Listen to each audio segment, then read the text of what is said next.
ನಮಸ್ತೆ ಸ್ನೇಹಿತರೆ, ನಾನು ನಿಮ್ಮ ವಿಜಯ್ ನಾಗ್. ವರ್ಲ್ಡ್ ಅರೌಂಡ್ ಅಸ್ ಚಾನಲ್ಗೆ ನಿಮಗೆಲ್ಲ ಸ್ವಾಗತ. ನಾವಿಂದು ಜಾನ್ ರಸೀನ್ನ ಫಿಯೆಡ್ರಾ ಎಂಬ ನಾಟಕವನ್ನು ಪರಿಚಯ ಮಾಡಿಕೊಳ್ಳೋಣ. 17ನೇ ಶತಮಾನದ ಫ್ರೆಂಚ್ ನಾಟಕಕಾರನಾಗಿದ್ದ ಜಾನ್ ರಸೀನ್. ಇದೊಂದು ಕ್ಲಾಸಿಕಲ್ ನಾಟಕವಾಗಿದೆ. ರೋಮನ್ ದುರಂತ ನಾಟಕವಾದ ಇದು ಗ್ರೀಕ್ ವಿಷಯವನ್ನು ಹೊಂದಿದೆ. ಮೂಲದಲ್ಲಿ ಕ್ರಿಸ್ತಶಕ 54ರ ಸುಮಾರಿಗೆ ಸೆನೆಸಿಯಾ ಎಂಬಾತ ಈ ನಾಟಕವನ್ನು ಬರೆದಿದ್ದ. ಕಥೆಯ ಮುಖ್ಯವಾದ ಪಾತ್ರವಾದ ಫಿಯೆಡ್ರಾ ಥೀಸಿಯಸ್ನ ಮಡದಿಯಾಗಿದ್ದರೂ ಕೂಡ ತನ್ನ ಮಲಮಗನಾದ ಹಿಪೊಲೈಟಿಸ್ನ ಮೇಲೆ ಕಾಮಾತುರಳಾಗಿರುತ್ತಾಳೆ. ಸ್ನೇಹಿತರೆ, ವಿಡಿಯೋನಲ್ಲಿ ಮುಂದುವರಿಯುವ ಮುನ್ನ ಈ ಚಾನಲ್ಗೆ ನೀವು ಹೊಸಬರಾಗಿದ್ದರೆ ಸಬ್ಸ್ಕ್ರೈಬ್ ಮಾಡಿ, ಆಲ್ ನೋಟಿಫಿಕೇಷನ್ ಎಂದು ಸೆಲೆಕ್ಟ್ ಮಾಡುವುದನ್ನು ಮರೆಯದಿರಿ. ನಾಟಕದ ಪ್ರಾರಂಭದಲ್ಲಿ ಫಿಯೆಡ್ರಾ ತನ್ನ ಅರಮನೆಯಲ್ಲಿ ಏಕಾಂಗಿಯಾಗಿರುತ್ತಾಳೆ. ಮಲಮಗನಾದ ಹಿಪೊಲೈಟಿಸ್ ಬೇಟೆಗೆಂದು ಹೋಗಿದ್ದ. ಆಕೆಯ ಗಂಡನಾದ ಥೀಸಿಯಸ್ 4 ವರ್ಷಗಳ ಹಿಂದೆ ಗ್ರೀಕ್ ಪುರಾಣದಲ್ಲಿ ಕಂಡುಬರುವ ಅಂಡರ್ ವರ್ಲ್ಡ್ ಅಂದರೆ ನರಕಕ್ಕೆ ಯಾರನ್ನೋ ಹಿಂಬಾಲಿಸುತ್ತಾ ಹೋಗಿದ್ದ. ಏಕಾಂಗಿಯಾಗಿ ಉಳಿದಿದ್ದ ಫಿಯೆಡ್ರಾ ತನ್ನ ಮಲಮಗನಾದ ಹಿಪೊಲೈಟಿಸ್ನ ಮೇಲೆ ಆಸಕ್ತಿ ಬೆಳೆಸಿಕೊಳ್ಳುತ್ತಾಳೆ. ಆಕೆಯ ಜೊತೆಗಿದ್ದ ಆರೈಕೆ ಮಾಡುವವಳು ಇವಳ ಬಗ್ಗೆ ಅನುಮಾನಪಟ್ಟು ತನ್ನ ಒಡತಿಗೆ ನಿಮ್ಮ ಭಾವನೆಗಳನ್ನು ಹತೋಟಿಯಲ್ಲಿರಿಸಿಕೊಳ್ಳಬೇಕೆಂದು ಸಲಹೆ ನೀಡುತ್ತಾಳೆ. ಫಿಯೆಡ್ರಾ ತನ್ನ ವಿಧಿಯನ್ನು ಹಳೆಯುತ್ತಾ ತನ್ನ ತಾಯಿಯೊಡನೆ ಹೋಲಿಕೆ ಮಾಡಿಕೊಳ್ಳುತ್ತಾಳೆ. ಅದೇ ಸಮಯಕ್ಕೆ ತಾಯಿ ನೀಡಿದ ಶಾಪ ಕೂಡ ಅವಳಿಗೆ ನೆನಪಿಗೆ ಬರುತ್ತದೆ. ತಾನು ಕಾಮಾತುರಳಾಗಿ ಗೂಳಿಯೊಂದಿಗೆ ದೈಹಿಕ ಸಂಪರ್ಕ ಮಾಡಿ ರಾಕ್ಷಸನಿಗೆ ಜನ್ಮ ನೀಡು ಎಂಬುದೇ ಆ ಶಾಪವಾಗಿತ್ತು. ಮಲಮಗನಾದ ಹಿಪೊಲೈಟಿಸ್ಗೆ ಮಹಿಳೆಯರು ಕಂಡರೆ ದ್ವೇಷವಿತ್ತು. ಅದರಲ್ಲೂ ತನ್ನ ಮಲತಾಯಿಯಾದ ಫಿಯೆಡ್ರಾಳನ್ನು ಹೆಚ್ಚಾಗಿ ದ್ವೇಷಿಸುತ್ತಿದ್ದ.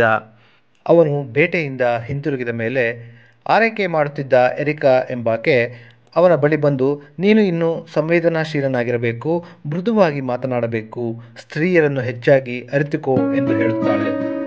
ಇದಕ್ಕೆ ಉತ್ತರವಾಗಿ ಸ್ತ್ರೀಯರೊಡನೆ ಹೆಚ್ಚು ಸಂಗ ಮಾಡುವುದಕ್ಕಿಂತ ಕಾಡಿನಲ್ಲಿ ವಾಸಿಸುವುದೇ ಉತ್ತಮ ಎಂಬ ಉತ್ತರ ಅವನದಾಗಿತ್ತು.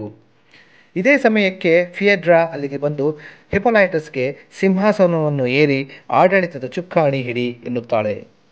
ಇದಕ್ಕೆ ಒಪ್ಪದ ಅವನಿಗೆ ತಕ್ಷಣವೇ ಫಿಯೆಡ್ರಾ ನಿನ್ನನ್ನು ನಾನು ಪ್ರೀತಿಸುತ್ತಿದ್ದೇನೆ ಎನ್ನುತ್ತಾಳೆ. ಅವಳ ಮಾತನ್ನು ಕೇಳಿದ ಕ್ಷಣವೇ ಆಘಾತಕ್ಕೆ ಒಳಗಾದ ಹಿಪೊಲೈಟಿಸ್ ಅವಳನ್ನು ಸಾಯಿಸಲು ಖಡ್ಗವನ್ನು ಸೆಳೆದ. ಆದರೆ ಆಕೆಯನ್ನು ಸಾಯಿಸದೆ ಖಡ್ಗವನ್ನು ಕೆಳಗೆ ನೂಕಿ ಕಾಡಿಗೆ ವಾಪಸ್ಸು ಹೊರಟು ಹೋಗುತ್ತಾನೆ. ಇದಾದ ಮೇಲೆ ಫಿಯೆಡ್ರಾಗೆ ನಿರಾಸೆಯಾಗಿ ತನ್ನ ಆರೈಕೆ ಮಾಡುತ್ತಿದ್ದವಳ ಜೊತೆ ಸೇರಿ ಹಿಪೊಲೈಟಿಸ್ ಮೇಲೆ ಸೇಡು ತೀರಿಸಿಕೊಳ್ಳಬೇಕೆಂಬ ಉಪಾಯವನ್ನು ಹುಡುಕುತ್ತಾಳೆ. ಅವರಿಬ್ಬರೂ ಸೇರಿ ಹಿಪೊಲೈಟಿಸ್ ಮೇಲೆ ಇನ್ಸೆಸ್ಟಿಯಸ್ ಡಿಸೈರ್ ಅಂದರೆ ನಿಷಿದ್ಧವಾದ ರಕ್ತ ಸಂಬಂಧಿಗಳೊಡನೆ ಸಂಭೋಗದ ಆಸಕ್ತಿ ಹೊಂದಿದ್ದ ಎಂಬ ಆರೋಪವನ್ನು ಸಲ್ಲಿಸುತ್ತಾರೆ. ಇದಾದ ಮೇಲೆ ಪಾತಾಳಕ್ಕೆ ಹೋಗಿದ್ದ ಥೀಸಿಯಸ್ ಅರಮನೆಗೆ ಹಿಂದಿರುಗಿದ.